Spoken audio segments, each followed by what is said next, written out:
Viste que en la campaña electoral se habla mucho de corrupción. Todo el tiempo hablamos de corrupción, se denuncia la corrupción, pero se habla de la corrupción política, básicamente y esencialmente.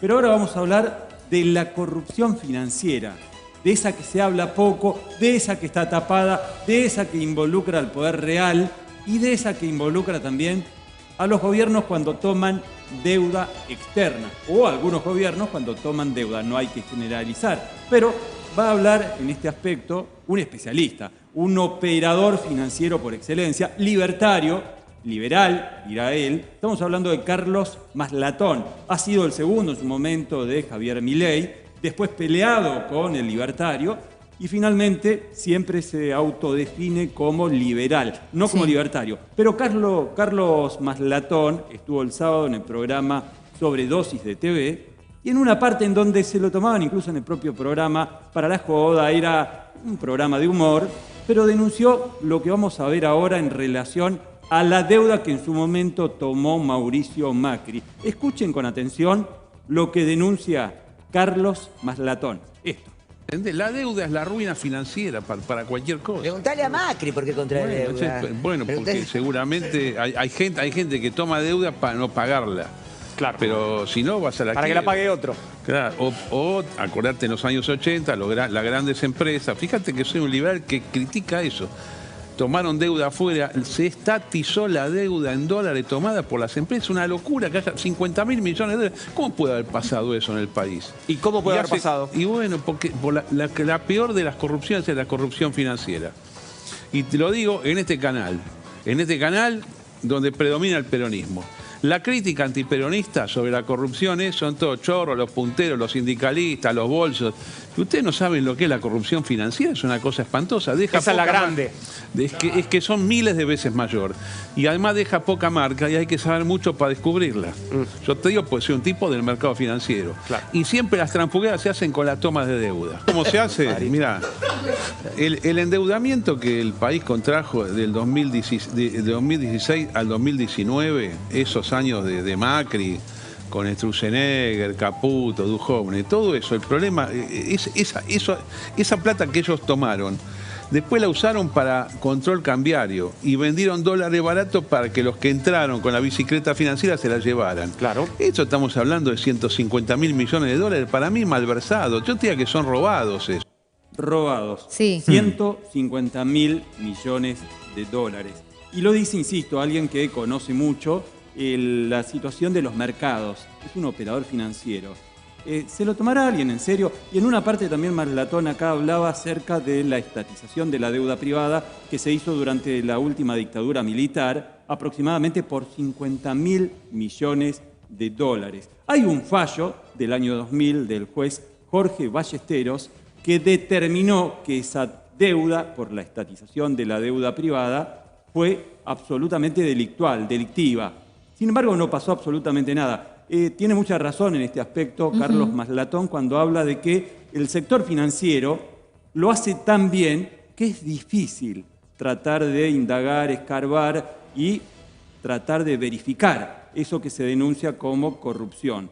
Pero existe, insisto, contado por alguien que conoce los mercados como nadie o como pocos. Pero Carlos Maslatón también se refirió a una definición que dio Cristina Fernández en su último discurso, en donde dijo: volver al Fondo Monetario Internacional resultó un crimen, o resulta un crimen para el país. De esta forma lo anunciaba, lo sostenía Carlos Maslatón.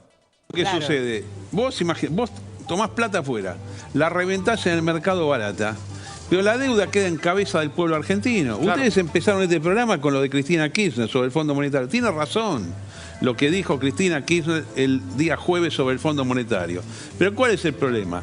El momento para invalidar el acuerdo con el Fondo Monetario, ¿cuándo era? 10 de diciembre del 2019, cuando asume Alberto Fernández. Claro. Y el año 2020 era ideal para hacer eso, por la pandemia. ¿Y qué hicieron? No, lo mandaron a Guzmán decir, continuamos con el acuerdo y queremos más plata. Y más a lo mismo, es un error eso. Y yo que no soy kirchnerista, te digo, Una de las grandes obras de Néstor Kirchner cuando era presidente es un día decirle, Fondo Monetario, le debemos esta plata, se las damos y no vengan nunca más por acá. No queremos que nos gobiernen, porque el problema cuando vos sos deudor te gobierna el acreedor, te dirige la política económica y además hace macana. No es que la acierta con lo que proponen, está mal, lo que proponen está mal. El país no sale de la decadencia, crea inflación y además cada vez tenés más deudas. Si vos sos deudor, sos esclavo del acreedor. Bueno. Definiciones fuerte, meridianas. ¿no? Fuertes. Me quedo con esta definición en relación a... ¿Vieron que hay una frase hecha que todo el tiempo se repite y que te dicen, no, las deudas se pagan, las deudas se pagan? Se debe pagar la deuda con el Fondo Monetario Internacional cuando, por ejemplo, acá el gobernador Jorge Capitanich dijo que ha sido una estafa. Otro tanto lo dijo Juan Manuel Pedrini. Ahora Carlos Maslatón, por ejemplo, sostiene, ni más ni menos, que se la robaron. Las deudas se pagan, sí, las deudas sí. El choreo, el robo, ¿se debe pagar o se debe investigar? Yo creo lo último, ¿no? Se debe investigar. Una auditoría, por ejemplo, sería ideal en este contexto para saber en qué se usó, en qué se determinó la utilización, en dónde se dirigieron los fondos de la deuda externa contraída con el Fondo Monetario Internacional y además otro, ¿no? Porque en total 150.000 millones de dólares de la moneda norteamericana es lo que ha tomado la gestión de Mauricio Macri. Sin embargo, no se sabe a dónde o hacia dónde fue dirigido, ¿no? Bien. Roberto. ¿Esto van a estar hablando en A Todo Nada o qué se viene ahora? Y a lo mejor, seguramente, vamos a tocar alguna puntita acerca de esto.